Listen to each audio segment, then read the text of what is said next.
Ya, sí, démosle nomás. Bueno, muy buenas tardes y sí, buenas tardes también por allá. Gracias por el interés y por asistir. La idea de este workshop es un poco hablar sobre nuestros resultados y sobre todo especialmente en relación a las metodologías mixtas que utilizamos para nuestro proyecto de pluralismo, que se tituló Caracterización automática de la desinformación y noticias falsas en español, un enfoque interdisciplinario desde la inteligencia artificial, el análisis lingüístico y del discurso. Bueno, el workshop, como ya saben, van a ser 3 días. Este único día va a ser de manera virtual. Los otros dos van a ser el próximo lunes y el miércoles. Van a ser actividades presenciales y ya más más interactivas, ya como más tipo workshop de manera usual. Lo de hoy día va a ser una especie de charla, de ponencia. Sin embargo, me pueden ir haciendo preguntas, conversando cuando quieran, ¿ya? Si es que se convierte en una conversación, esto, genial, no hay ningún problema. Yo voy a estar hablando y en cualquier momento, si es que me quieren preguntar algo, simplemente, no sé si Diego, si se puede abrir el micrófono nomás, o si tiene que pedir, sí, ya. Entonces, simplemente activen el micrófono y ahí me interrumpen, ¿ya? No hay ningún problema. Entonces, bueno, este, como ya les comentaba, fue un fondo de pluralismo. Aquí en particular estamos colaborando con la Escuela de Sociología de la Facultad de Ciencias Sociales de la Universidad de Valparaíso y también esto está enmarcado o colaboran también el CEITESIS, que es el Centro de Estudios Interdisciplinarios en Teoría Social y Subjetividad de la universidad. ¿Ya? Bueno, voy a empezar con una contextualización de que motiva un poco el origen de este proyecto en el que trabajamos. Ya sabrán, entiendo que hay gente que no solo es de Chile, aquí virtual, pero bueno, es un fenómeno mundial. Este tema de la desinformación y la fake news en particular, ¿ya? Todo esto que tiene que ver con la posverdad, con la instalación de discursos y con, en realidad, esta pregunta de qué tan confiable es lo que hoy consumimos, ¿ya? En realidad las fake news no son algo nuevo, no es un fenómeno nuevo, sino que lo que ocurre es que actualmente existe la tecnología que permite su rápida viralización y dispersión a través de las redes, ¿ya? De las redes sociales, de las plataformas de redes sociales. Entendiendo plataformas de redes sociales, ya vamos a hablar un poquito más de eso, no solo las típicas Facebook, Twitter, TikTok, sino que también, por ejemplo, WhatsApp es una plataforma de redes sociales. De hecho, es una de las más agresivas, ¿ya? Es de las maneras más rápidas de viralizar información. Y bueno, para aclarar un poquito los conceptos, porque se habla de fake news, de desinformación y de varios conceptos más que en realidad no so- solemos trabajarlos como sinónimos, pero en realidad puede que no lo sean, ¿ya? Entonces, el concepto más general o el paraguas que gobierna todo esto son los desórdenes de información. Y dentro de los desórdenes de información podemos establecer eh, esta pequeña caracterización donde tenemos la información errónea, ¿ya?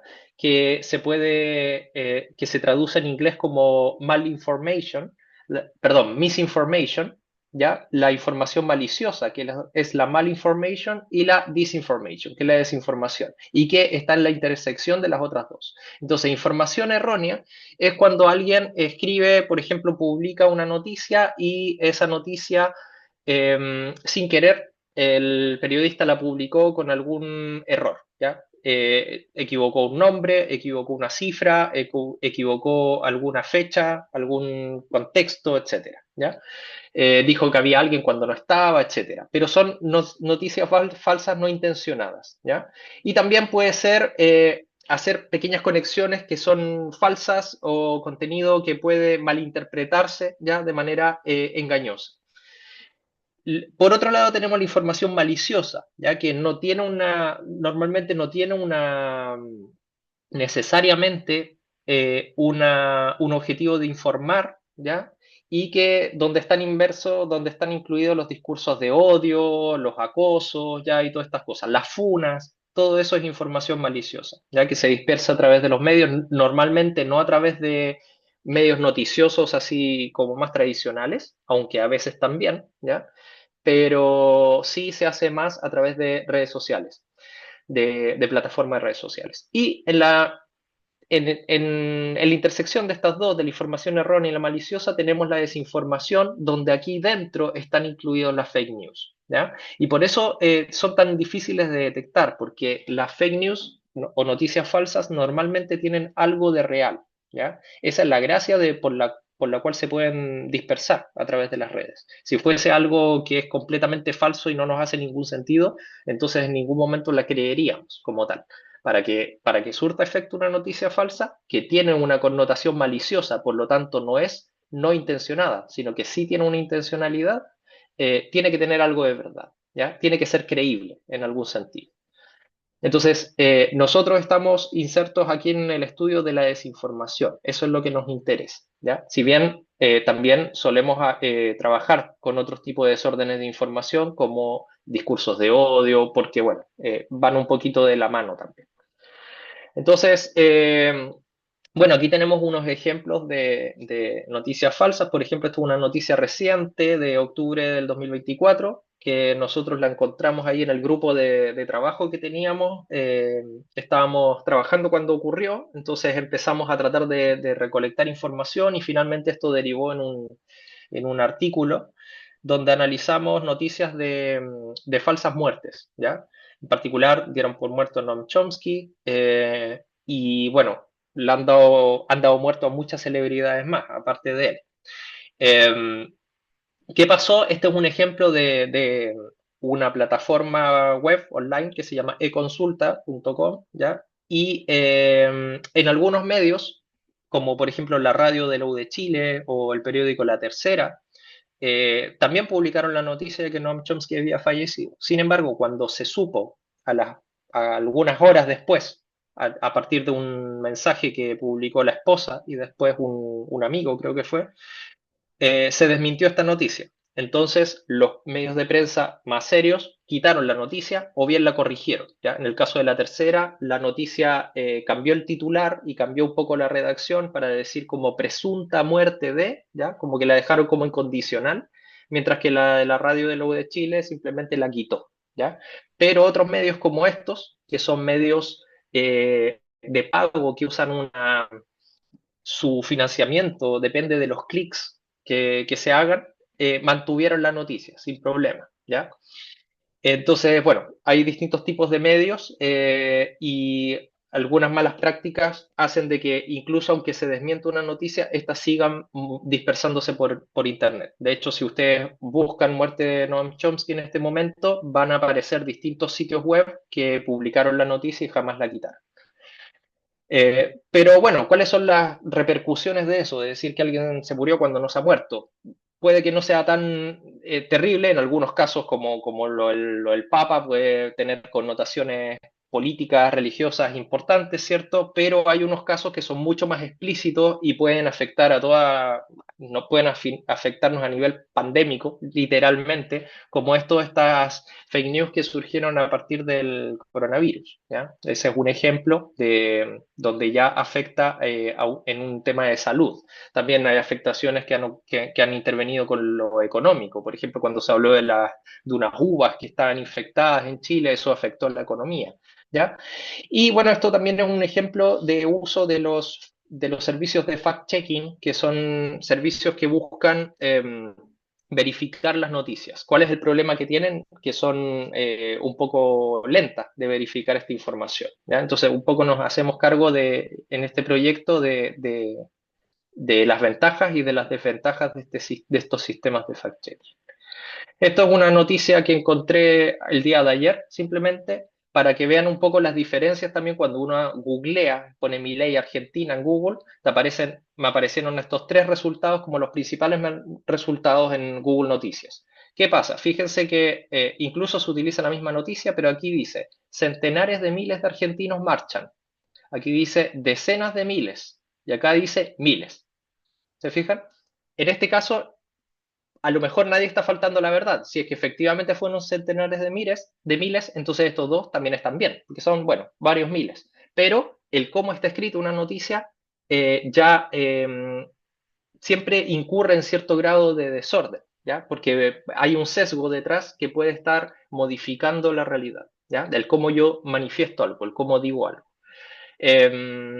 Bueno, existen encuestas estatistas, una página bien interesante que reúne varias estadísticas relacionadas con el uso de Internet y de medios online a nivel mundial, y se hizo la pregunta quiénes son los responsables de la desinformación, ¿ya? Entonces se hizo una encuesta el año diciembre del 2022 y bueno, aquí aparecía como con un altísimo porcentaje el tema de la televisión, ¿ya? Después los noticieros locales, periodistas, políticos, el gobierno, la radio y las búsquedas en Internet, ¿ya? Todas más o menos con porcentajes bastante parecidos, estos son como los primeros lugares. Paradójicamente no sale uno mismo, ya mencionado. Entonces ahí también está el cuestionamiento de qué tan responsable soy yo en la dispersión de información cuando publico algo de lo que no estoy tan seguro, ¿ya? De hecho, en esto de este caso de la muerte de Noam Chomsky, yo ahí compartí la noticia en el grupo eh, porque hay lingüistas computacionales, qué sé yo, entonces Noam Chomsky, una figura importante, compartí la noticia y después alguien me la desmintió. ¿Se fijan? O sea, dentro del mismo grupo de donde estudiamos esa información, yo caí en la fake news y compartí esa noticia. Eh, entonces, hay una responsabilidad importante desde nosotros mismos de poder comprender esto mejor. Y de ahí surge también la idea de este proyecto, que bueno, se adjudicó en el año 2023, comenzamos a ejecutarlo en enero del 2024 y lo acabamos ahora este mes. De hecho, ahora estamos cerrando este proyecto. ¿Ya? Es un proyecto de, bueno, de la NIT, ¿ya? Y fue el decimoquinto concurso de fondos de estudio sobre el pluralismo en el sistema informativo nacional. La institución patrocinante fue la Universidad de Valparaíso. Hay tres otras universidades involucradas, la Pontificia Universidad Católica de Chile, la de Valparaíso y también la Universidad de Viña del Mar. Y como instituciones colaboradoras tenemos al CEITESIS y a PACTE, que es una plataforma de la Universidad Católica de Valparaíso que sirve para hacer análisis lingüístico de contenido, ¿ya? Bueno, aquí está el equipo de Fabián, trabajo. Fabián, Sí, perdón dime, que te interrumpa y mano levantada, dígame. quizás no se ve porque estás compartiendo pantalla, Ah, la sí, yo tiene no la Cristian veo. ahí. Sí, yo te Dígame ayudo con nomás, eso, no te Cristian. preocupes. Gracias. Hola Fabián, hola a Hola, todos y Cristian. todas. Súper interesante lo que expone. Quisiera volver un poquito atrás a la encuesta que mostraste. Es Claro. una encuesta de percepción, no es Sí. empírica, porque, claro, porque uno podría decir, ¿de dónde viene esto? Es como la TINCAT, es como también Mm, las encuestas de percepción de inseguridad. Uno podría decir, hay toda una sí. evidencia que indican que hay mayor seguridad, pero la gente igual se siente insegura. Ujú. Entonces, ¿qué sentido tiene una encuesta de percepción de este tipo si más bien lo que nos interesa es la evidencia empírica de la desinformación? No sé si me explico. Sí, bueno, tiene que ver un poco con la confianza que tenemos de los distintos medios de comunicación. O sea, si tú le preguntas a la gente quién crees que es el responsable de esto, y te aparece en primer lugar la televisión, eso también te habla un poco de cómo ha ido decayendo la confianza que se tiene en la televisión, que antiguamente era la verdad. O sea, uno decía, lo dijo la tele, debe ser verdad. Hay distintas lecturas que se pueden sacar de esto. Fíjate que aparece más abajo la radio, por debajo incluso de los periodistas y de los noticieros locales. Entonces, tiene que ver un poco con la confianza sobre los distintos medios que se está teniendo en el consumo de noticias. No aparecen las redes sociales, por ejemplo, aquí mencionadas, ¿ya? No aparecen los grupos de WhatsApp, no aparecen, qué sé yo. Claro, porque, perdona, porque uno podría Sí. poner en tensión ese resultado, porque también desde la percepción yo creo que es mucho más relevante, por ejemplo, Twitter o WhatsApp, que esos lugares que se indican ahí en la encuesta, ¿no? Ujú. Sí, sí. Sí, claro, sí, sí. Claro, es una encuesta de percepción y que tiene puede tener sus problemas también. Eh, pero bueno, sí, sí, todo bien, sí, claro. Ojo, aquí no se está midiendo, es una percepción, no se está midiendo realmente cuáles son los lugares que más fomentan la desinformación, donde más se dispersan, sino que es simplemente la impresión de las personas. Ujú. Hay otra mano levantada y antes de darle la palabra, aprovechar de meter la Hola, cuchara. Ah, buenas dale Hola nomás, tardes. Isidora. Isidora. Habla, por favor. Mi consulta es, Sí. ¿esos datos son secundarios o son realizados por esta investigación? No, no, estos son secundarios, son de la página de Statista, es simplemente para contextualizar, ¿ya? Pero en Sobre algún punto van a estar mostrando algunos datos propios, por decirlo de esta forma. de encuestas no Ah, trabajamos ya, con encuestas. Vamos a ya, hablar de las perfecto. metodologías que usamos, pero nosotros no estamos diagnosticando. Nos hacemos Perfecto. cargo de un diagnóstico que ya existe, sí. Gracias. Igual, aprovechando la pregunta de Cristian y la pregunta de Isidora de encuestas empíricas como de levantamiento de información, está la de la Universidad Católica de Valparaíso, que mide el efecto de los procesos Ah, de sí. desinformación, que está pensada desde la evitación de noticias. Entonces ahí se mide, por Ujú, ejemplo, por plataformas de redes sociales, cómo se informan las personas, la podemos poner a disposición si es que lo quieren. Y es un estudio dedicado exactamente a lo que está preguntando Cristian y que tiene ujú. datos empíricos y una encuesta levantada. Así que por si acaso lo dejo ahí como un dato y la podemos compartir. Dale nomás, Fabián. Sí, Aprovechaba. muy bien. Súper, súper. Bueno, entonces, estaba mencionando aquí el equipo de trabajo que, como pueden ver, es bastante multidisciplinario. Tenemos gente de informática, gente de sociología, periodismo, lingüística y lingüística computacional. Y bueno, claro, justamente Claudia Mellado trabaja con temas de percepción de desinformación y tiene unos estudios de medio, unos informes bien interesantes sobre el tema, si es que están más interesados también en esa parte. Y bueno, tenemos equipos de desarrolladores y ayudantes de investigación que nos apoyaron muchísimo también en este trabajo. Esto es como es para apoyar la necesidad de la interdisciplinaridad que la vamos a ver también desde lo metodológico, ¿ya? Entonces, ¿qué hacemos en el proyecto? La idea es, bueno, analizar noticias falsas y desinformación. Para eso necesitamos también analizar noticias que son reales, ¿ya? Para eso necesitamos datos, ¿ya? Datos de noticias. Entonces ahí eh, utilizamos la tecnología para poder hacer técnicas de scrapping, que esto significa buscar en sitios web y poder recolectar automáticamente ya noticias o textos que vienen desde la web, ¿ya? No manualmente, porque necesitamos grandes volúmenes de datos, sino que se programa una especie de bot, ¿ya? Que lo que hace es ir recolectando estas páginas. Esto no es trivial, es algo que requiere de trabajo porque cada sitio web está implementado de cierta manera, entonces, bueno, es algo semiautomático también, tiene algo de artesanal todavía el tema del scrapping. Luego de eso también hay que acordar ciertos criterios de inclusión de textos y de medios, temáticas, etcétera. Eh, por ejemplo, no vamos a estar interesados en este proyecto en analizar desinformación relacionada con deportes, por ejemplo, sino que nos interesan sobre todo ámbitos políticos, ámbitos económicos, ¿ya? De la salud. Eh, y esto también estas técnicas de inclusión responden muchas veces a aspectos sociológicos también, ¿ya? Que es lo que nos convoca en este workshop, que son preguntas que tenemos de antemano que queremos responder.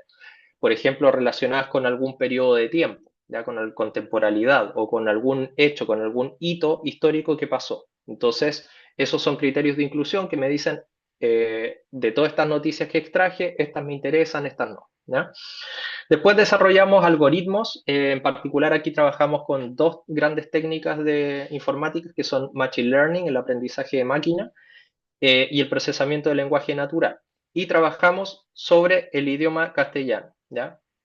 Eso va a ser relevante porque estamos trabajando con lenguaje natural, o sea, el lenguaje escrito, ¿ya? Y las técnicas para las métricas que se utilizan para analizar contenido muchas veces dependen del el contexto del idioma. a nivel gramatical, a nivel semántico, etc. También nos apoyamos en las nuevas tecnologías de LLM, los ChatGPT, todas estas cosas, ¿cierto? Para poder clasificar, etiquetar noticias, ¿ya? A veces resulta muy difícil poder etiquetar cuando una noticia pertenece a un dominio o a otro. Entonces ahí utilizamos este tipo de técnicas para facilitar esa información que luego debe ser corroborada en todo caso, ¿ya? Eso es algo importante. Siempre tiene que, estos son agilizadores, son herramientas de apoyo y finalmente el conocimiento experto, que es manual, es humano, tiene que validar estas clasificaciones que se hacen. Y después, bueno, sobre estas grandes noticias, este corpus de noticias, hacemos análisis lingüístico y análisis de discurso. Aquí ya esto es lo que vamos a ver también la próxima semana, donde nos preguntamos qué se está diciendo, cómo se está diciendo, cuándo se está diciendo, quién o quiénes lo dicen y en qué momento se dicen cosas relacionadas a desinformación o noticias falsas. Entonces aquí no nos preocupamos ya únicamente del texto mismo, que es desinformativo, sino qué es lo que rodea a ese texto y cómo hace sentido junto a otros textos de otras temáticas similares que también están incurriendo en un proceso de desinformación, ¿ya? De esa manera buscamos comprender los efectos de la desinformación en la discusión pública, no solo clasificar si algo es verdadero o falso, sino que qué impacto está tratando de generar esto en la opinión pública, ¿ya? Nos interesa entonces la dimensión política y comunicacional desde una perspectiva interdisciplinaria. El principal resultado tecnológico que surgió de este proyecto es Vigilia, ¿ya? Que es una aplicación que se las voy a compartir. A ver, voy a compartir toda la pantalla. Aquí. Es Vigilia, que es una aplicación. Bueno, se pueden meter a vigilia.ue.cl, ese es el sitio web donde pueden ver información acerca del proyecto, metodológica, algunos resultados y noticias de entrevistas que salieron en ese momento. Hay algunas entrevistas que se pueden ver también que están online y hablan en profundidad sobre estos temas. También pueden ver los artículos científicos que emergieron y unos conjuntos de datos también, ¿ya? Desde el punto de vista más técnico, para las personas que trabajan con Machine Learning y todo eso, se puede ver ahí. Y también descargando el informe, ¿ya? Si es que descargan el informe, aquí se puede ver también información bien detallada sobre, bueno, el equipo de trabajo, lo que hemos hablado, pero también los principales resultados que obtuvimos, eh, actividades de divulgación que se hicieron, etc. ¿Ya? Entonces, toda esa información está ahí disponible desde el sitio web. Entonces, acá nosotros podemos, bueno, voy a iniciar sesión, esto, ya, aquí. Entonces, por ejemplo, tenemos esta noticia que tengo acá, que dice Rusia, China e Irán anuncian envío de tropas militares y armas en apoyo a Venezuela en ejercicios para evitar invasión, ¿ya? Entonces, este es un sitio web que para empezar tiene un .org, todo bien, pero resulta que tiene aquí un logo de WordPress, ¿ya? Entonces, como medio un blog que está a medio camino entre un blog y un sitio informativo. Entonces, bueno, veamos qué pasa con esto. Ponemos este título acá, vamos a poner la URL, que es opcional, no pasa nada. Esto es una noticia relacionada con Venezuela. El contexto es político, ¿cierto? Y voy a copiar el texto que está acá, todo esto, y lo voy a poner acá. Y ponemos a analizar. Y espero que no se caiga. Sí, no, todo bien, funciona bien. Entonces, bueno, ¿qué me dice? Aquí con un 64% de precisión me dice que la noticia parece ser falsa, ¿ya? ¿Qué más me dice esto? Si yo aquí hago clic en información, puedo ver qué significa, cuál es la precisión que obtuvo cada uno de los modelos. ¿Qué significa esto? Este modelo, a ver, un modelo de Machine Learning o de aprendizaje máquina es un modelo de inteligencia artificial que está previamente entrenado con muchas noticias relacionadas en particular aquí sobre el contexto de política, ¿ya? Y son noticias que previamente están etiquetadas como verdaderas o falsas, ¿ya? Entonces la máquina entiende, o sea, aprende, entre comillas, cuando una noticia es verdadera o falsa, porque está previamente etiquetada. Y luego, bueno, y esto hay distintos modelos de clasificación que se pueden aplicar, como estos que se muestran acá, SVM lineal, random forest, etcétera, son términos de estos modelos estadísticos, ¿ya? Y una vez que ya están entrenados, entonces después yo puedo testearlo, puedo introducir una noticia nueva y con el aprendizaje que ya tiene la máquina va a ser capaz de clasificarla de una manera u otra con un cierto grado de precisión, ¿ya? Entonces en este caso, el grado de precisión, por ejemplo, de SVM lineal me dice que es 50%. Ese es un caricello. O sea, me dijo es verdadero, pero podría haber, o sea, me dijo es falso, pero podría haberme dicho es verdadero, ¿ya? En cambio, hay algunos que tienen un porcentaje de menor duda, ya como de precisión mayor, que es 78% de SVM, el, el de Random Forest con 73 y así. Y luego si veo aquí en falso, veo que todos los modelos coincidieron en esa clasificación de falso.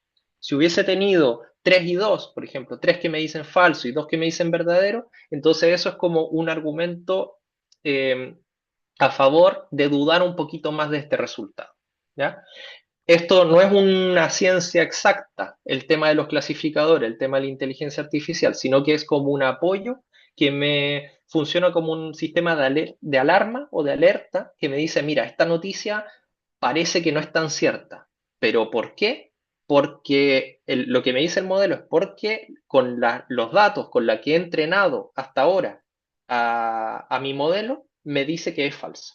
Si lo hubiese entrenado con otros datos, entonces posiblemente me daría resultados diferentes, ¿ya? Eso es más o menos la forma que tiene de trabajar esto. Y finalmente todas estas noticias que yo voy buscando las puedo ir almacenando en datasets, ¿ya? En conjuntos de noticias, de manera de que después, como investigadores, podemos analizar estas noticias más acabadamente. Entonces aquí, por ejemplo, tenemos un dataset y tenemos las distintas clasificaciones para los distintos contextos, ¿ya? ¿Se fijan? Vemos una noticia cualquiera y además una cosa es la clasificación y lo otro que propusimos en este proyecto es la aplicación de rasgos lingüísticos. Los rasgos lingüísticos son métricas que hablan de las características del texto. Entonces podemos tener variables superficiales que son simplemente cuántos párrafos tiene mi texto, cuántas oraciones, cuántas palabras, cuántos caracteres, etcétera. Y eso, bueno, algo me dice, me puede decir, esta noticia es una noticia de medio de prensa normal o es una noticia de un post sacado de Facebook o de Twitter, ¿ya? Pero no me dice tanto acerca de si como para poder explicar si algo es verdadero o falso. En cambio, existen otros tipos de índices como los de polaridad, por ejemplo, donde me dice, bueno, esta noticia tiene bastantes rasgos como negativos, como emocionales, ¿ya? Y también tiene muchos positivos. Entonces me habla un poco de qué tan polarizado está el texto respecto de una media. Normalmente lo que concluimos es que a partir de todos los experimentos que hemos hecho, también aquí hay algunos relacionados con emociones, ¿ya? Es que los textos que tienden a ser más desinformativos tienden a ser muy polarizadores y tener muchos sentimientos o muy positivos o muy negativos, ¿ya? ¿Por qué es eso? Porque cuando alguien lee una noticia, si es que ésta te despierta una emocionalidad, ¿ya? Particular, es más fácil que la compartas, ya sea una emocionalidad positiva o negativa, ¿ya? Ah, oye, esto me da mucha rabia, se lo voy a compartir a mis amigos. Qué rabia, bla, bla, bla. O qué bonito, qué genial esto que se hizo, ta. ¿Se fijan? Entonces, las noticias que tienden a ser más informativas tienden a ser más neutrales, tienden a simplemente informar, pero las noticias que están hechas para que se disperse tienden a ser más polarizadoras, muy positivas, muy negativas. Ahora, ¿qué pasa? Y ahí bien, surge toda una discusión nueva de que los medios actualmente, para poder mantenerse a flote y competir con las redes sociales y que sus noticias se dispersen ya online, eh, también recurren un poco a esto. Es lo que se llama el clickbait, de que el titular es como muy importante de que sea atractivo, para que la gente lea la noticia.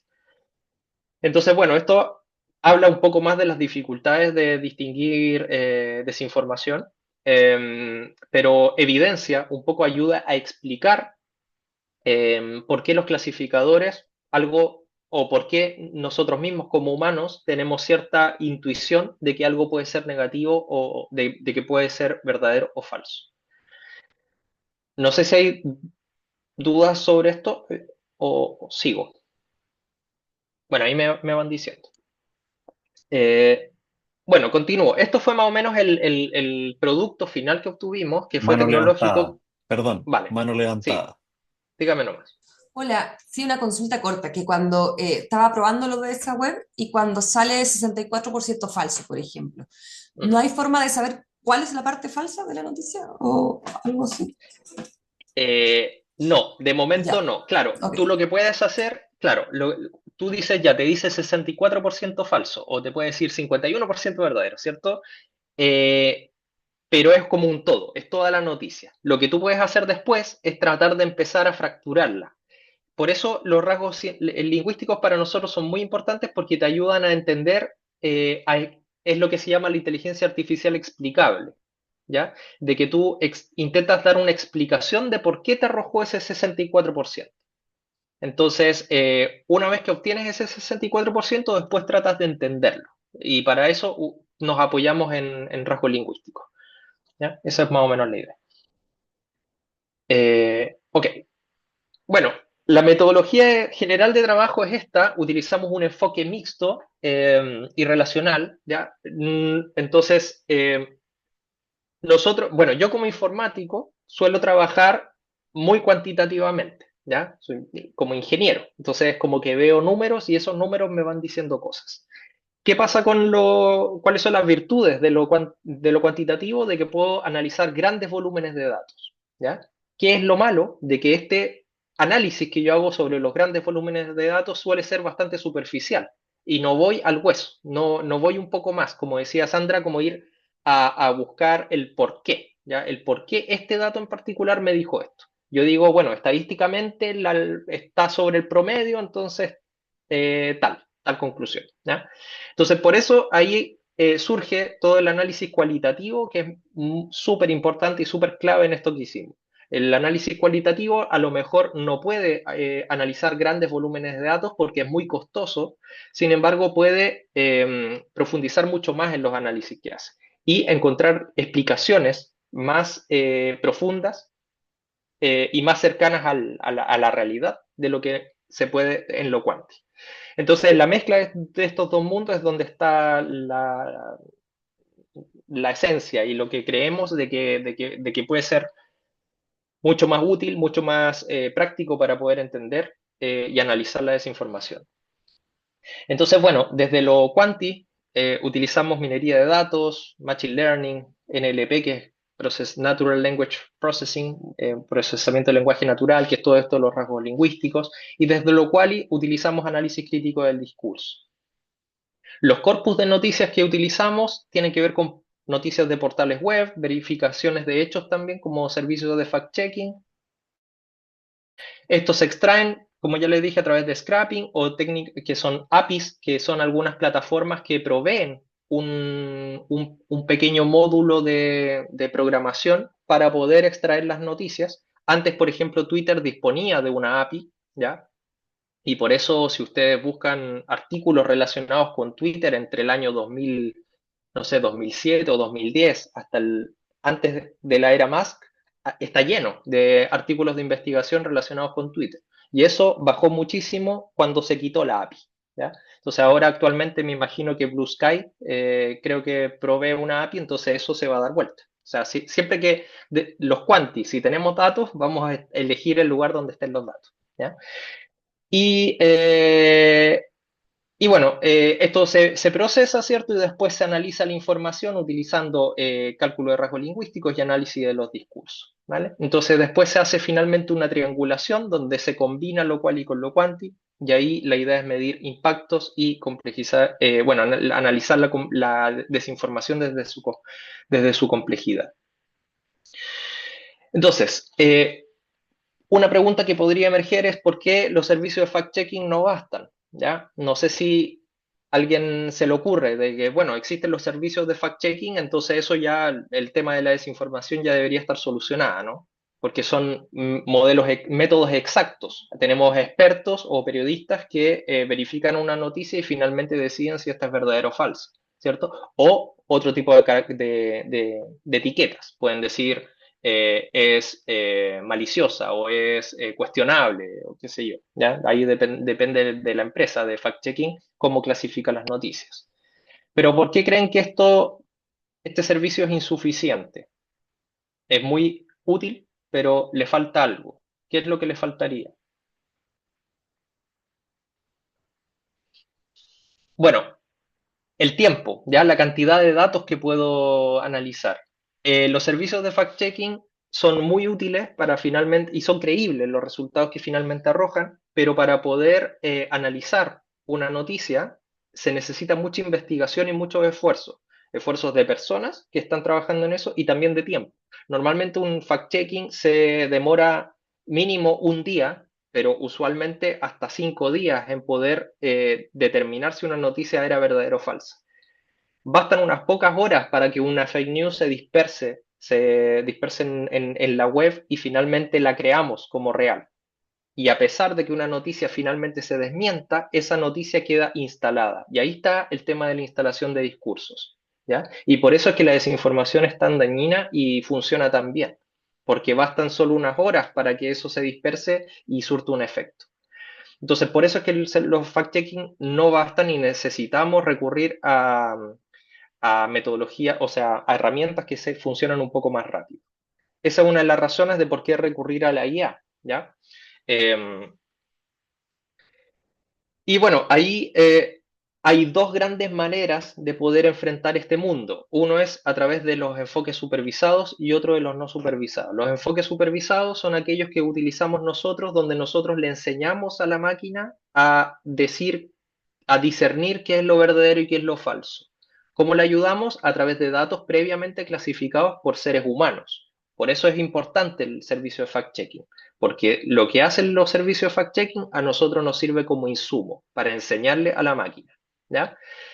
Eh, los métodos no supervisados son otro enfoque donde nosotros perdemos la explicabilidad de las clasificaciones, o sea, perdemos de vista, no le enseñamos, sino que aprende sola, ¿ya? Empieza a trabajar y a medida que van llegando, al principio puede ser mucho más inexacta, pero a medida que la vamos alimentando, finalmente va mejorando su precisión, ¿ya? Estos son métodos como mucho más que preferimos no utilizarlo porque se alejan de los modelos explicables que queremos, de la comprensión del fenómeno, ¿ya?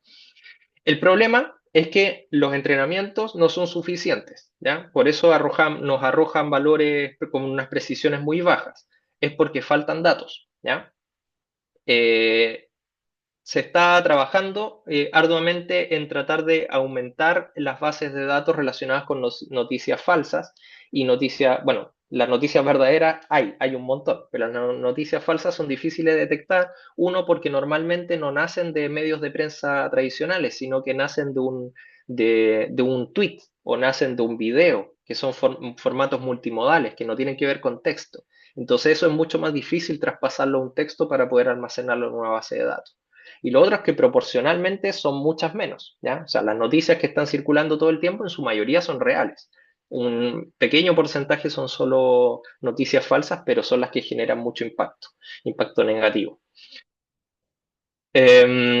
Bueno, y en cuanto al procesamiento del lenguaje natural, entonces ahí tenemos la aplicación de rasgos lingüísticos y en particular los análisis de sentimientos y análisis de polaridad, que como les dije fue una conclusión de este trabajo, fueron aspectos muy relevantes. O sea, esto de que los textos desinformativos suelen estar cargados de emocionalidad, no necesariamente negativa, como quizás se podría haber esperado al principio, sino que también muy positiva, ¿ya? Y las reacciones que generan también tienden a ser muy polarizadas. Eso también se podría estudiar, hay como efectos como de una red social en particular, por ejemplo, de esta Facebook u otras donde hay caritas felices y caritas tristes, enojadas, por ejemplo. Esto es una polaridad. Entonces, una noticia para unos puede causarle enojo, para otros puede causarle alegría o furor, ¿ya?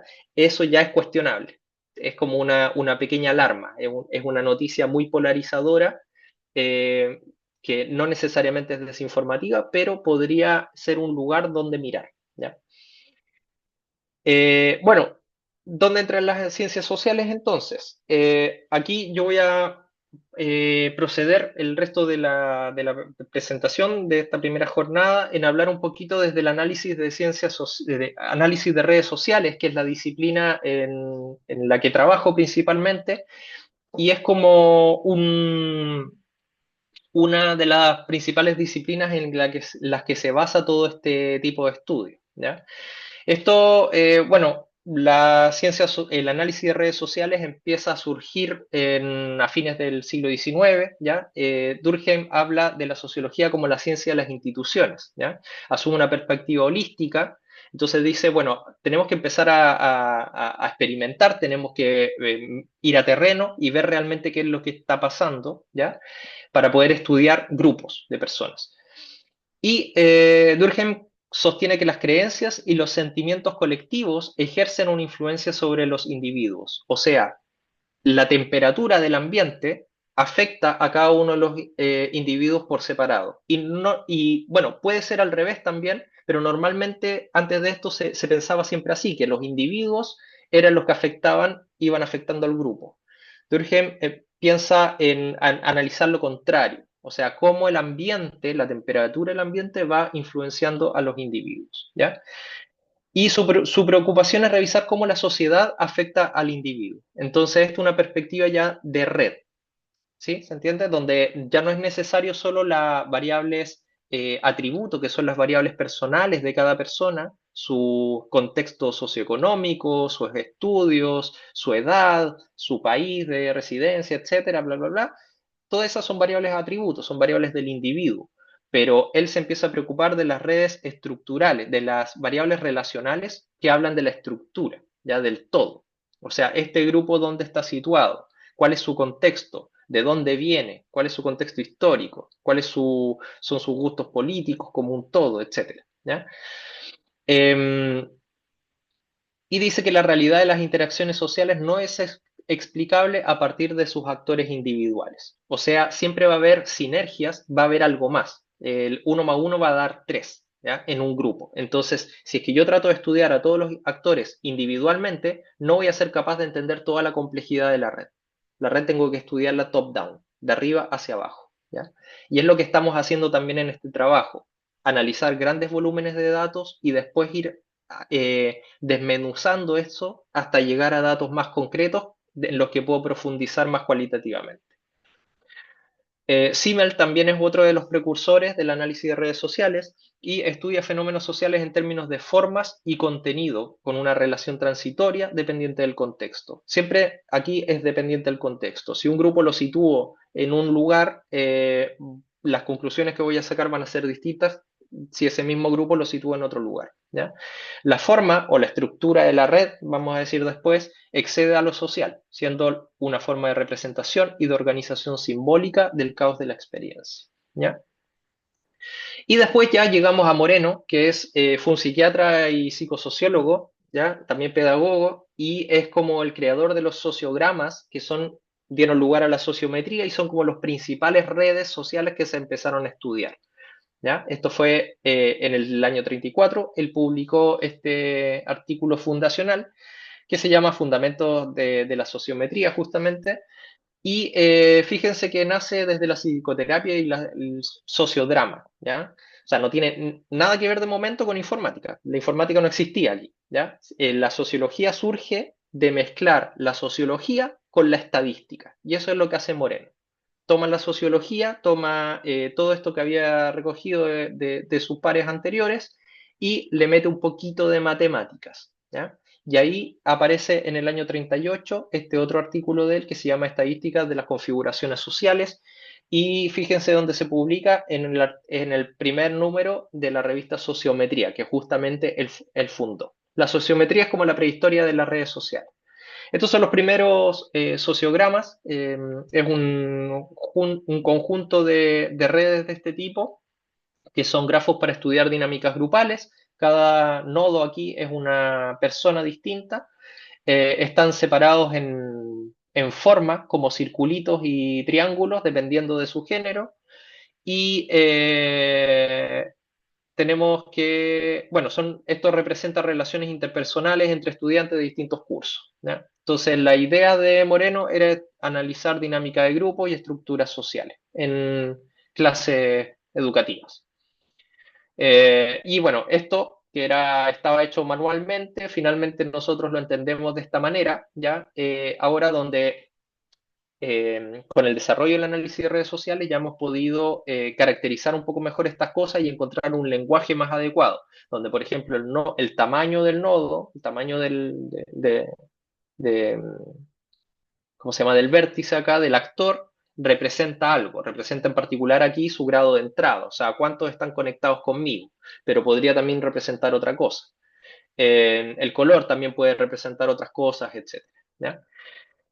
Entonces, bueno, la historia emerge en el año 34 con el tema de los sociogramas, que son en el fondo podemos entenderlo como un sinónimo de las redes sociales. Cuando hablamos de redes sociales, entonces no estamos hablando de plataformas de redes sociales, sino que estamos hablando de cualquier interacción entre humanos o incluso interacciones entre grupos de humanos, por ejemplo, interacciones entre organizaciones. Eh, los intercambios comerciales entre países es una red social, donde los actores, los nodos, son los distintos países y las relaciones que se establecen son este país importa o exporta a este otro o no, ¿ya? Entonces, eso es una red social también, la entendemos de esa manera. Después, a fines de los 40, empiezan a surgir las primeras herramientas de la teoría de grafos, que es la teoría matemática sobre la que se basa todo esto de las redes, y se empiezan a estudiar distintas problemáticas, ¿ya?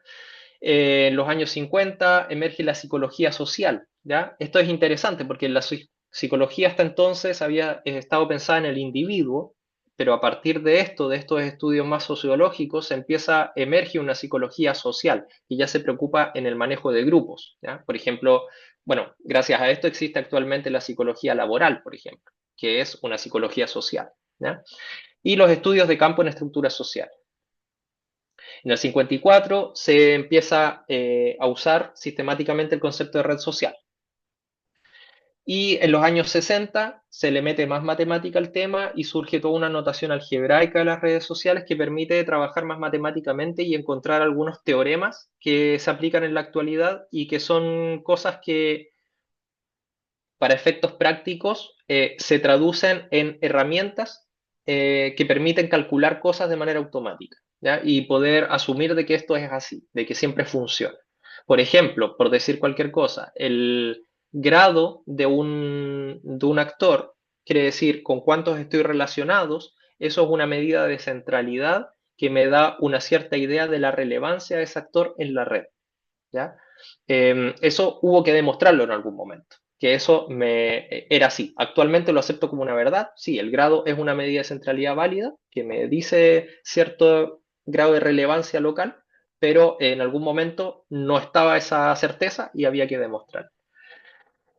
En el año 67 surge la experimentación, el experimento del mundo pequeño, ya que es como del cual surge este tema de la idea de los 6 grados de separación. Este fue un experimento de intercambio de cartas en Estados Unidos, donde había que llevar un mensaje desde desde el oeste hasta el este, ¿ya? Como desde California hasta Nueva York. Había que transportar un mismo mensaje a través de cartas donde yo no conocía en California, no conocía a nadie en Nueva York, pero conocía a alguien que estaba relativamente más cerca. Entonces le enviaba a, no sé, al estado vecino. Ese otro estado vecino se lo mandaba, no sé, a Texas. A alguien de Texas. Esta otra persona de Texas se lo mandaba a alguien que estaba más cerca y así. Y te ibas acercando hasta llegar finalmente al destinatario. Tú no conocías necesariamente el destinatario, no tenías acceso a él, pero conocías a alguien que quizá podría conocerlo.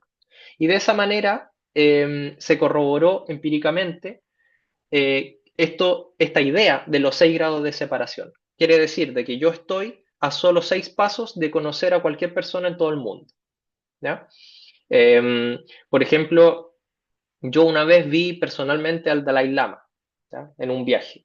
Entonces, no lo conozco, él nunca habló conmigo, pero conozco a alguien que vivía en el lugar donde se presentó. Entonces, seguramente esa persona conoce a otra persona que sí conoce al Dalai Lama.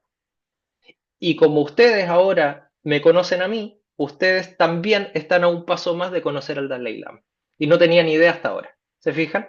Entonces ese es el tema de los 6 grados de separación. ¿Y qué pasa? Que con la emergencia de las nuevas plataformas de redes sociales que hicieron explotar este tema de la globalización, ¿cierto? Informativa, hay un estudio que se hizo en Facebook donde solo a partir de Facebook como sistema cerrado, ¿cierto? Se encontró de que estos 6 grados de separación habían disminuido alrededor de 4,5, 4,6. O sea, se disminuyó ya un punto completo. ¿Se fijan? Entonces ahora ya no es 6 grados de separación, sino que se cree que es mucho menos, que puede ser 5 o un punto intermedio entre 4 y 5. Bueno, a fines de los años 80, ya aquí hubo un pequeño salto, surge un apoyo creciente del análisis de redes sociales, se empieza a aplicar esto. Ya se hizo bastante teoría entonces, bastante experimento, entonces ahora se empieza a aplicar en la psicología social, en la antropología social, desarrollo organizacional, sociología, etcétera. Todavía disciplinas casi siempre de las ciencias sociales, ¿ya? Pero a fines de los años 80, cuando la computación todavía era bastante precaria, empiezan a aparecer los primeros software relacionados con análisis de redes sociales. De esta época es Usenet, por ejemplo, que es una plataforma así bien clásica que todavía sigue ahí, o Pagec, que son algunas que se utilizan para poder hacer cierto trabajo con las redes sociales. Y ya en los 90 empieza a funcionar el análisis de redes sociales como una disciplina interdisciplinar, donde ya está la teoría social, la investigación empírica, las matemáticas, la estadística y empieza a emerger fuerte la informática. A inicio de los 2000 aparecen las redes sociales online, empieza a aparecer todo esto que, o sea, Internet, ¿cierto? Se empieza a gestar entre estas 2 décadas y ahí empieza ya a explotar todo el tema de la data science, de los grandes volúmenes de datos y se empiezan a analizar ya redes más complejas, no las redes originales de Moreno, que se siguen utilizando y siguen siendo relevantes, estas redes para grupos pequeños, sino que se empieza a pensar en redes más gigantes también para poder entender fenómenos mucho más complejos, ¿ya? Entonces, desde los años 2000 es que esto del análisis de redes sociales ya empieza a imbuirse de todos los avances informáticos y actualmente es una disciplina que tú puedes dictar una asignatura de análisis de redes sociales tanto en una carrera de antropología como en una carrera de informática, sin problema. Yo mismo dicto una asignatura de esto en el doctorado de Ingeniería Informática Aplicada y también existe un grupo de antropología en la Universidad Autónoma de Barcelona donde se especializan en análisis de redes sociales. Entonces, algo completamente interdisciplinario. ¿Cuál es la idea de trabajo? Tenemos la realidad, que es como una nube, ¿cierto? Algo como bastante impalpable y tenemos modelos que permiten abstraernos de esa realidad y agarrar lo esencial, ¿ya? De cierto fenómeno que queremos estudiar de esa realidad.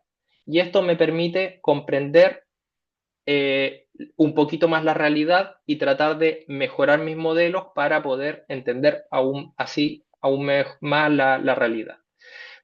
Por ejemplo, en el tema del COVID, ya este es un ejemplo medio antiguo, pero lo aplico igual. Tenemos aquí esta realidad que teníamos la pandemia, ¿cierto? Y teníamos distintos modelos de comprensión. Por ejemplo, lo que se estaba diciendo en las redes sociales, ¿ya? Entonces, de aquí se aplican distintas herramientas, distintas técnicas de análisis para, por ejemplo, entender la desinformación relacionada con el COVID a través de las redes sociales. Y aquí aparecen los tweets, se empieza a analizar a nivel de contenido de lo que se dice, a nivel del el impacto que genera lo que se dice, de quiénes responden a lo que se dice, etcétera. Hay distintas formas de analizar esto. Por ejemplo, aquí se establece un árbol, ¿cierto? Una arborescencia de quienes están replicando lo que yo digo. Y finalmente aparecen visualizaciones, métricas, rankings, distintas cosas que me van dando más información acerca del fenómeno, ¿ya? Por ejemplo, aquí hay distintos grupos que son como grandes clústeres que tienen, dicen algo en particular, tienen una cierta, no sé, predilección por cierto contenido, o que están como a favor de las vacunas, en contra de las vacunas, etcétera, ¿ya? Y esto me ayuda a comprender mejor analizar el fenómeno dentro de este contexto particular que sería la red social de estudio.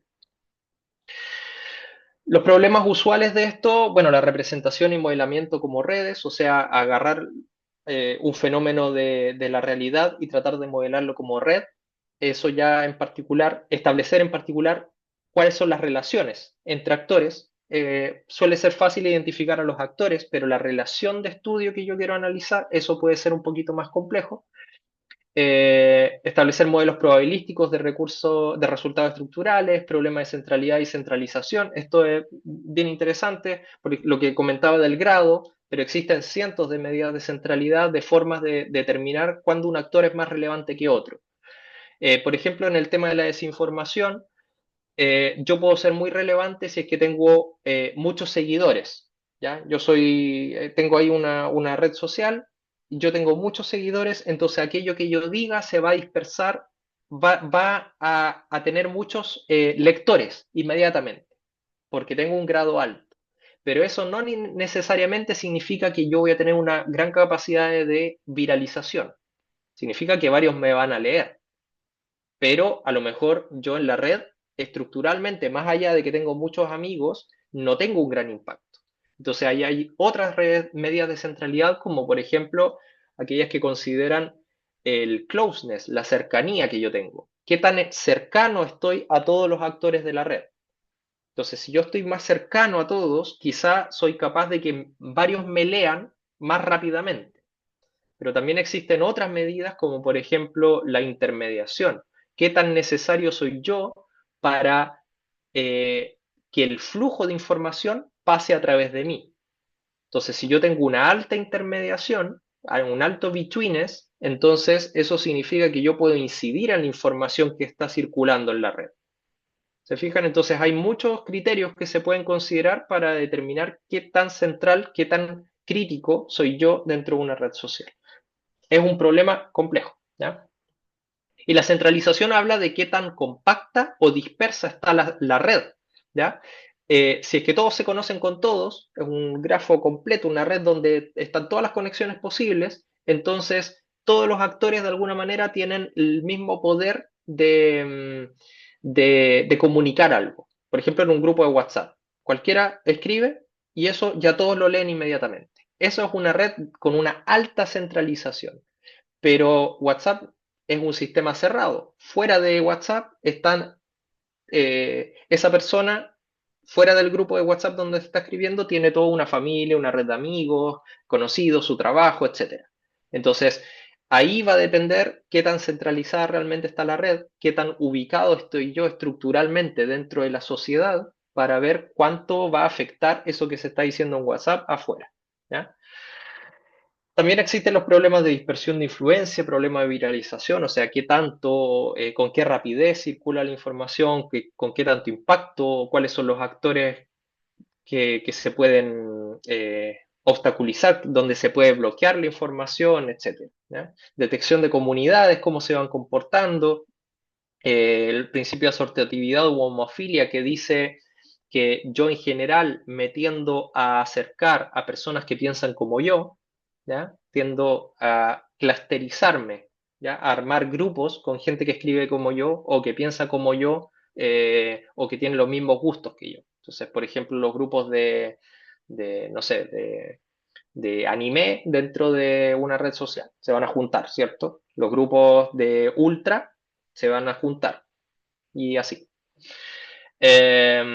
Y bueno, también hay hartos problemas relacionados con mezclar, que es lo que estamos haciendo nosotros también, mezclar las redes no solo a niveles de cómo se conectan los actores, sino también a nivel de qué están diciendo. Entonces esto da lugar a distintos análisis de redes sociosemánticas, etc.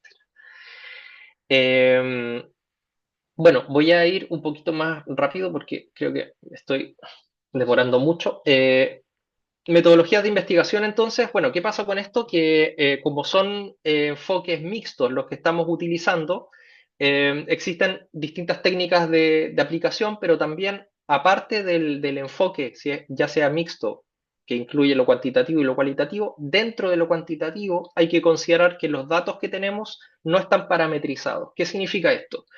Significa que yo no puedo asumir eh, que los datos siguen un comportamiento normal o bajo una cierta probabilidad, distribución de probabilidades. Por ejemplo, si es que yo estoy haciendo un estudio sociológico y quiero relacionado con el tema de salud física de personas, de estudiantes en un colegio, ¿ya? Entonces, yo hay ciertas variables que sé que se comportan de manera normal. Por ejemplo, la estatura de los estudiantes, el peso de los estudiantes, ese tipo de variables son variables paramétricas, ¿ya? Que me dan pie a la aplicación de distintas técnicas estadísticas que asumen esa parametrización de las variables. En cambio, en el análisis de redes sociales, normalmente no tengo ese tipo de variables. Tengo variables que no se comportan de esa manera. Las relaciones entre las personas, eso no sigue una distribución que yo conozca. ¿Ya? Por lo tanto, van a haber otros modelos, otro tipo de técnicas distintas a las que si trabajara con métodos paramétricos. ¿Ya? Esto es importante porque yo he trabajado con sociólogos que, por ejemplo, cuando aplican coeficientes de correlación, eh, suelen aplicar el coeficiente de Pearson, por ejemplo, ¿ya? Que puede parecer algo un detalle muy menor, pero es que resulta que si tú estás correlacionando datos con un coeficiente de correlación paramétrico como es Pearson, vas a llegar a conclusiones equivocadas de las que podrías obtener si es que supieras que tus datos no son paramétricos. Porque ahí aplicarías otros coeficientes de correlación, como el de Kendall, el de Spearman, etc. ¿Ya? O sea, esto es solo para dejar claro que también desde la sociología hay que estar consciente de lo que se está haciendo en lo cuántico, ¿ya? Porque las conclusiones que vamos a sacar pueden ser equivocadas, si es que aplico técnicas incorrectas. Bueno, la forma de trabajar entonces, todo el flujo de trabajo con el que trabajamos es este. Primero, identificamos los datos. Tenemos que identificar los datos, identificar cuáles son los actores que están presentes, por ejemplo, no sé, políticos, ya, esos serían mis actores. ¿Y cuáles serían las relaciones que me permiten confeccionar la red? No sé, por ejemplo, afinidad política. Eh, se siguen o se han respondido alguna vez en alguna red social. Tienen, no sé, han votado el nivel de similitud que tienen en las votaciones, así que son diputados o senadores, que han tenido el nivel de similitud que han tenido en sus votaciones en los últimos 10 años o en el último periodo, no sé. Todas esas cosas van a tener que ver con el problema que estoy estudiando, pero son preguntas que me tengo que hacer. ¿Cómo voy a definir mis relaciones? ¿Ya? Y después, ¿cuál es la unidad de observación? ¿Qué es lo que, a partir del problema de investigación que yo tengo, si es que me voy a preocupar quiero analizar ciertos actores en particulares, ciertas relaciones en particulares, cierto fenómeno, cierto acontecimiento en particular, etcétera, ¿ya? Bueno, a partir de todo esto, una vez que ya tengo identificado mis datos, viene la recolección. O sea, yo ya sé qué quiero estudiar, empiezo a recolectar los datos.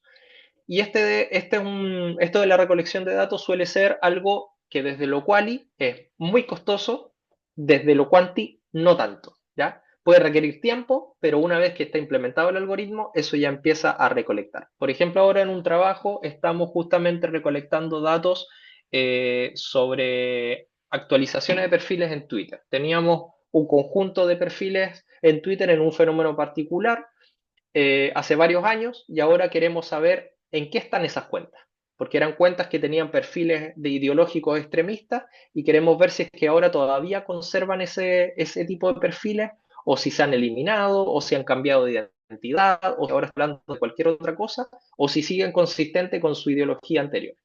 Entonces, esos son muchos datos y hacer eso de manera manual es súper costoso, pero desarrollando una pequeña aplicación requiere tiempo pero no esfuerzo. O sea, eso se le pone play y se demora ahí un par de noches y se pone a trabajar. ¿Ya? O sea, el esfuerzo está en la implementación inicial, pero no después en la recolección misma. En cambio, esfuerzo está tanto en la maquinación, en el procedimiento de recolección y también va a estar en la ejecución, va a requerir también un esfuerzo. Después viene la limpieza de los datos. Una vez que tengo todos los datos, yo los voy a limpiar. Hay datos que no me van a servir, hay datos que van a ser defectuosos, y todo eso lo tengo que ir depurando y lo tengo que limpiar, ¿ya? Y todo eso tiene que quedar documentado también. O sea, todas esas decisiones que tomo, tengo que justificarlas y dejar documentado. Inicialmente tenía todos estos datos, pero a partir de estos criterios de depuración, fueron eliminados y me quedé con estos otros, ¿ya? Después ya viene toda la batería de análisis, todo lo que quiero aplicar. Si es que voy a aplicar, por ejemplo, en el caso de este proyecto, métricas, rasgos lingüísticos, las técnicas de Machine Learning, etcétera, los análisis de discurso. Y finalmente bueno, hay distintas metodologías de análisis de datos. Y finalmente voy a llegar a las visualizaciones, ¿ya? Que me ayudan para poder entender rápidamente cómo se comporta un fenómeno. Las visualizaciones en general en análisis de redes sociales tienen dos funciones. Una es para identificar fenómenos que no se pueden ver a simple vista porque estoy trabajando con muchos datos. Entonces yo puedo identificar, hoy mira, este nodo, ¿por qué es tan grande? Entonces ahí puedo volver un paso atrás y analizarlo y ver qué pasa con ese en particular y por qué es tan grande aquí. ¿Por qué tiene muchas conexiones o qué sé yo? ¿Ya? Esa es una cosa, o sea, las visualizaciones sirven para descubrir, pero también sirven para comunicar. Y eso es lo segundo. Las visualizaciones, una vez que ya entendí el fenómeno, yo puedo fijar una buena visualización y con eso puedo transmitir conocimiento de manera más simple, ¿ya? Y finalmente ya el último paso es la interpretación de los resultados. No nos podemos quedar aquí en la visualización, sino que finalmente esto tengo que compartirlo y tengo que entregarlo a su público objetivo. En nuestro caso, queríamos no solo hacer trabajos academicistas orientados a investigadores, sino que finalmente la idea también es concientizar a la sociedad de la dificultad de discernir desinformación. No queremos que una persona se sienta como conflictuada o como incapaz o que se frustre por el hecho de, ya, existen las fake news, pero yo no tengo idea cómo discernir en eso. La idea es decirle, pero es que es complejo, o sea, es difícil. De hecho, nosotros no podemos decirlo con certeza. Entonces, es un proceso. No te quedes simplemente con el esto es verdadero o falso, sino que justamente empieza a contrastar información, empieza a entender cuáles son las características de la desinformación, empieza a entender tus sentimientos al momento de consumir noticias, etcétera, etcétera, ¿ya? Y para eso necesitamos interpretar resultados y compartirlos, transferirlos. Bueno, algunas aplicaciones de ciertas técnicas que que aplicamos, por ejemplo, en relación a medidas de centralidad, un dato importante es el tema del principio de Pareto. Cuando ustedes están trabajando desde las ciencias sociales con muchas cantidades de datos, con una gran envergadura de datos, tienen que saber de que esto prácticamente se cumple siempre cuando estoy trabajando con redes sociales humanas, que el 80% de la información de la red que está circulando es generada solo por el 20% de los usuarios. Si se meten, por ejemplo, a estudiar, no sé, comentarios en IMDb, en esta base de datos de películas, ¿cierto? Si ven las interacciones ahí que se dan, el 80% de los comentarios van a ser aproximadamente emitidos solo por el 20% de los usuarios. Y así se va a dar en todo orden de cosas. El número de personas que piden la mano en una sala de clase, cuántos preguntan, qué sé yo, ¿ya? Entonces, este fenómeno se comporta así, donde aquí tenemos, por ejemplo, esto es un caso real de análisis, donde tenemos 2.000 usuarios y esta es la actividad global de las personas en la red, ¿ya? Digamos, escribió algo, compartió algo, le puso like a algo, todas esas son actividades, ¿ya? Entonces, si se fijan, aquí hay, no sé, una persona que tuvo una actividad altísima. Después, la siguiente un poquito menos, la siguiente un poquito menos. Y esto empieza a decrecer rápidamente. Hasta que cuando estoy, no sé, aquí en el 500 ya la actividad es casi nula. Entonces, si tengo 2.000 usuarios en una red, eso es un número muy grande para poder entender cualitativamente. Entonces, ¿qué hago yo? Podo y digo, me voy a quedar solo con el 20% de estos 2000. Entonces voy a tomar un pequeño subconjunto de nodos y de esa manera casi no voy a estar eliminando información. Con poquitos actores, no necesariamente con los 2000, sino que con, no sé, 200, ya voy a estar analizando una gran cantidad de información y va a ser un número un poco más manejable. ¿Ya? ¿Cómo detecto a estos usuarios? A través de medidas de centralidad del análisis de redes sociales. ¿Ya?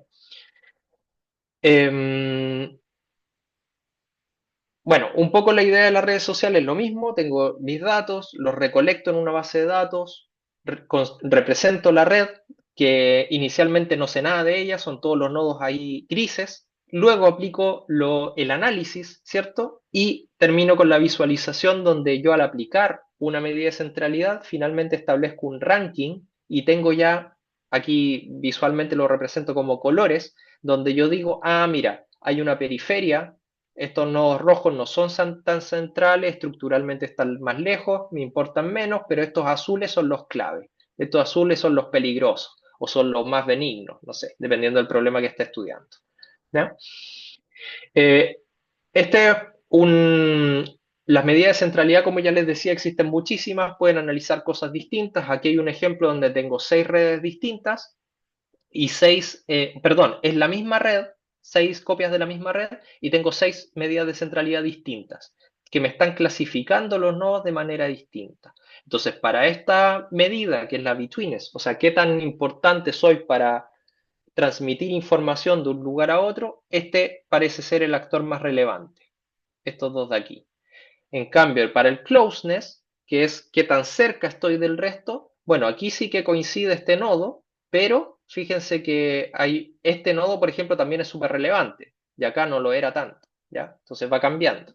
Y acá ya si cambian los criterios, esta otra medida que me dice yo soy relevante si es que me relaciono con otros relevantes, es otro criterio más recursivo, entonces aquí ya se traslada completamente y este nodo que antes era crítico acá no lo es en absoluto.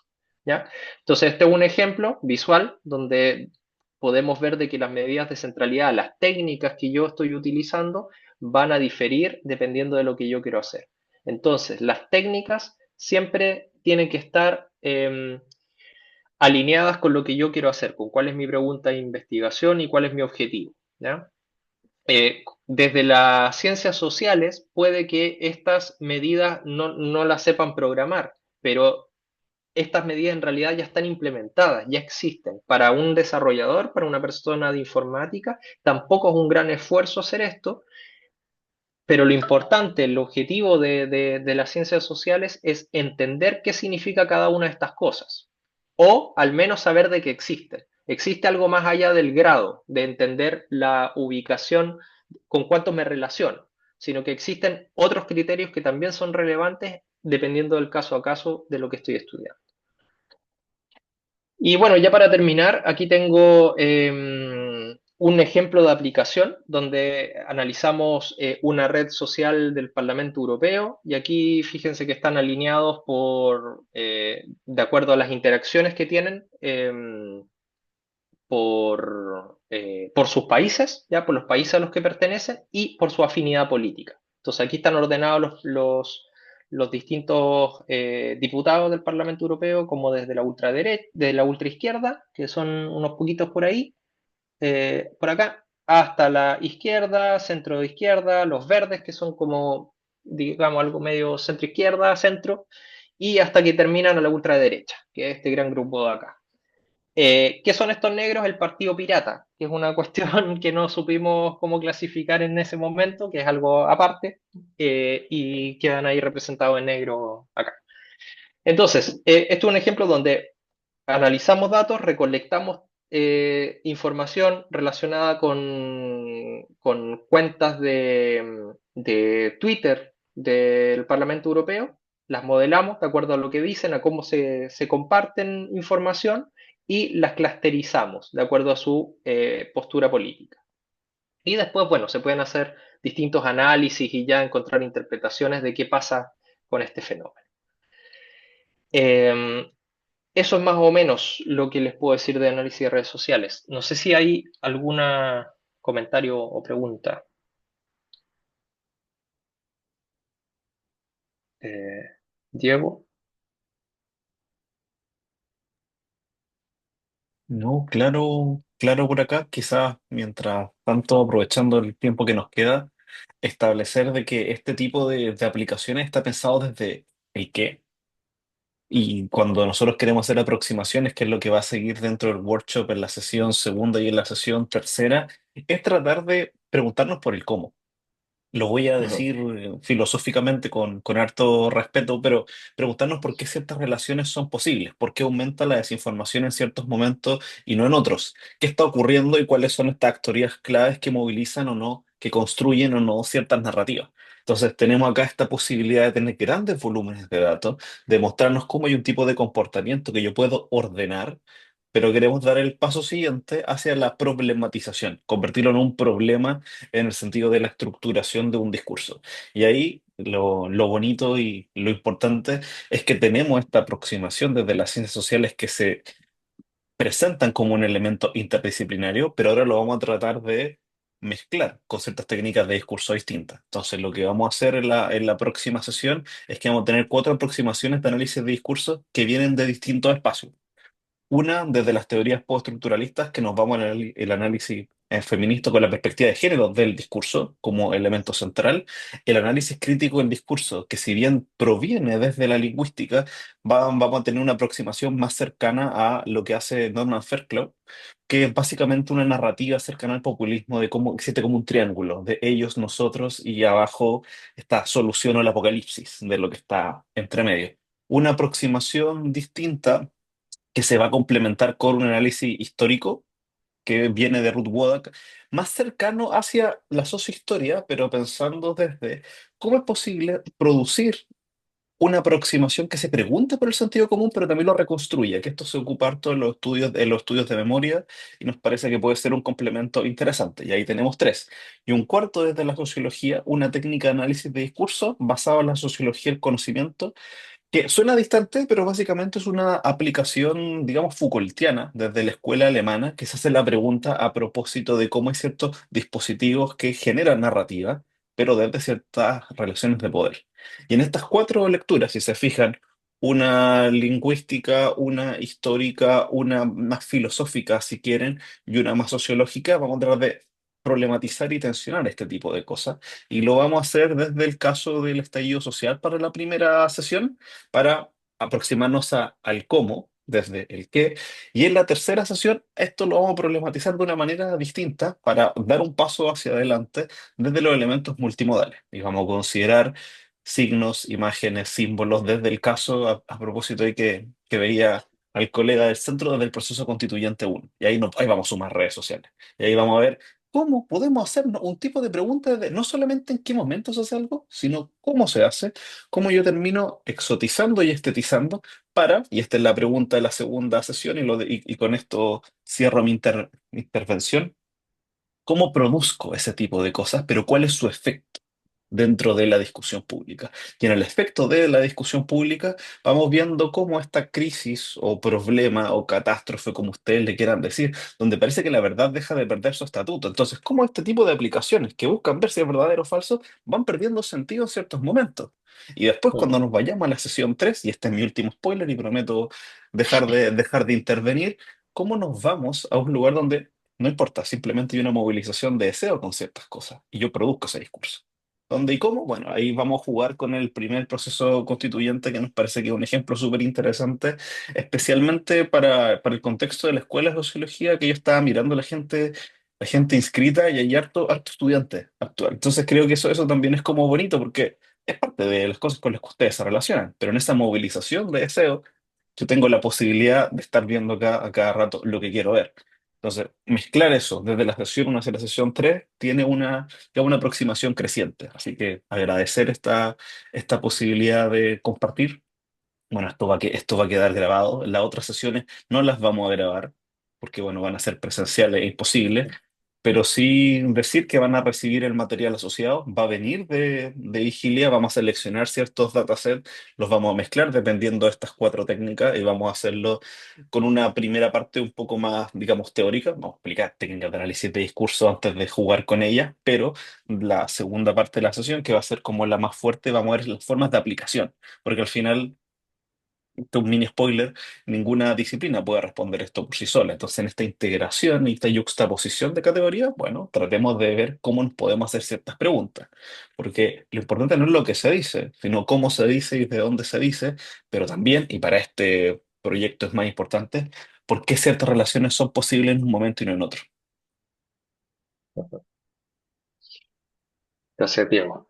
Sí, entonces, bueno, lo que quise hacer aquí en esta primera presentación, como introductoria a las dos sesiones de workshop más presencial, es plantear para un público de las ciencias sociales cómo se introduce el análisis de redes sociales desde un enfoque más computacional para poder entregar herramientas de análisis extra a los equipos de sociología y de ciencias sociales en general. Para poder explicar fenómenos muy complejos, o sea que nosotros no podemos responder desde lo cuanti de manera con cierta precisión, con ciertos niveles de precisión adecuados, ya como, pero tampoco a ver, pero pueden ser de mucha ayuda para personas que están imbuidas en estos tipos de análisis, pero ya como a niveles, mayores niveles de profundidad, de profundización, ¿ya? Em, eso. No sé si hay algún comentario final, un- alguna pregunta, alguna duda de la próxima semana.